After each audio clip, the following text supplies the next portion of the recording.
One time I was taking a journey, and on that journey I encountered death. And it was a very tired death. And my impulse was to give death a Coke or take it to a Starbucks. But instead I took it to a place that I go myself when I want to get rejuvenated. Because I had the notion at that moment that it was important for me to have a vital death energy that was living with me as part of my life. I thought that because I needed to have things die that needed to die. Ideas, actions, feelings, relationships. For much of my life, I was afraid of death, and I denied it. I tried to avoid it. I tried to propitiate it. But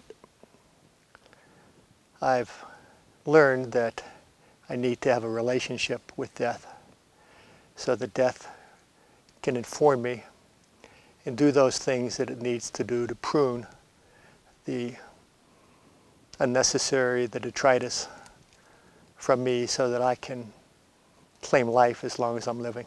I think it's important for myself and perhaps for others to have a relationship with death while I'm alive, where there's a certain mutual respect so that death can help prune those things from me that no longer serve. And by so doing, it allows me to then give new life to those things that need to be born. So for myself, I've concluded that if I can be aware that death is always at my shoulder and feed it energy from the more inexhaustible sources like the sun, the stars, the moon, it's less likely to feed on me in an unwanted way. And with my intent, I want to direct death, if death is willing, to help me get rid of those things that I need to get rid of. Okay. I would say establish a relationship with death. Hang on, why don't you repeat her question back to her? Say, if I was teaching someone how to deal with death, then... Okay. Yeah. If I were to teach someone how to deal with death, I would suggest that they establish a relationship with death and have a dialogue. Find out what death wants from us. Tell death what we want from death. And in that kind of a dialogic relationship, I think then that which needs to be revealed will be revealed. In a symbolic way, beyond just the verbal conversation, I found it useful to depict death in sand paintings, in my internal imagery, and then let those images speak to me above and beyond just what the words might be, although the words are important as well. So, Death is a energy in the universe. In a Jungian sense, it's an archetype. It informs how we think, how we act, and how we feel. And so within us, we have various ways of reacting to those feelings. We're conditioned, many of us, to want to live forever, to not want to face into the possibility of our not being around anymore. Since that's the case, death becomes the enemy.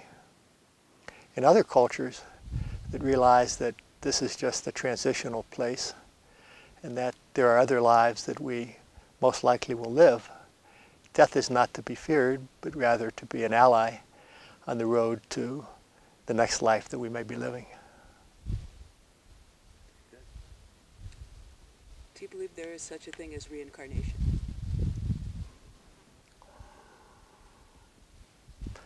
I don't know if there's reincarnation. I think if I had to come down on one side or the other, I'd say yes, but I'm not completely sure.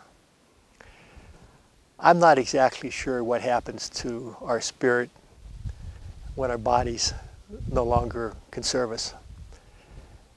I'm not sure if when our spirit goes up to the greater cosmic consciousness, the Tao, the source, if it retains its individual memories of this lifetime or if it dissolves just back into the ocean of consciousness.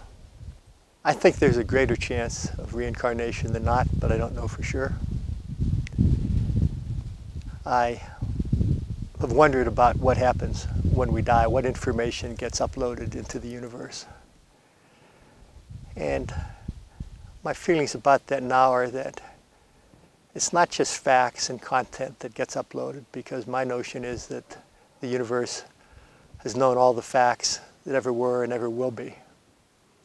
It's more the meanings that we make from those facts. It's the way we stir the ingredients. And I think that is what goes up into the cosmic consciousness, not just when we die, but every moment when we're living. And that interaction with the universe is what I think is the essence of the interaction, the interactive universe. I think there is a continuity of consciousness, but I think there's layers and levels of consciousness. I think that our waking consciousness is in the midst of many other sources of information and awareness and consciousness that we don't always get in touch with. When we're able to get in touch with those other levels of consciousness, it's information that if we're able to process it and make meaning of it and use it in our everyday life, our lives can be transformed and enriched. And those sources of information can come from dreams, from being very still in meditation, from journeying, from ceremony, from ritual. That's a nice answer. You sure? Okay. I think that initiation is a way for us to be born again into our spirit self while we're alive. And if we can live that experience after we've been initiated, it makes it much easier when we actually leave this physical body to be one with spirit.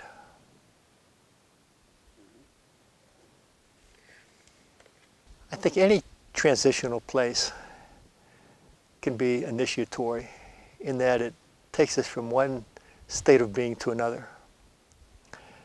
And death, if it's active in our lives every day, is initiating us to new ways of being as we speak. And so when our physical bodies die, it's just another initiation on that continuum. A big one. Big because none of us have ever really known what it's like to die.